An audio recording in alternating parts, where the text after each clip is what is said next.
মানুষের পাওয়া কাটতে একবারে যা ইচ্ছা তাই করতে আছে মনে করো। এটা কোনো কাজ আমরা অনেক দিন অভিযোগ করছি তার কাছে, তারা কেউ সারা দেয় না। এটা ব্যাংকে সুইরা কিতে রাখছে দেব না, মানুষ চলাচল করতে পারে না।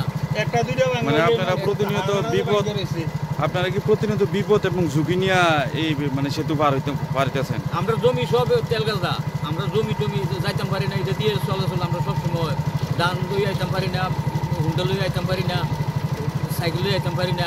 মানুষ অনেকের পাওটা কাটতে একবারে শেষ। মানুষের বাইনা ছড়া তেল গাছলা কলম খাত বরভাতর সবই এটা দিয়ে চলা। কত ঘন্টা ঠ্যাং কাটছে আপনি দেখেন না, কতলা ভাঙ্গা আর এটা তো ভাঙ্গিয়ে রয়েছে। এটার তো আরো কয়েকবার মিডিয়ায় তুলে গেছে, কই কোনো কাজের ইয়ে নাই। তো আপনারা এই বিষয়টা জানাচ্ছিলেন নি এখানকার স্থানীয় পঞ্চায়েতের? জানাইছে। কি কয় পঞ্চায়েত? করবো করতে আছে, করবো হ্যাঁ।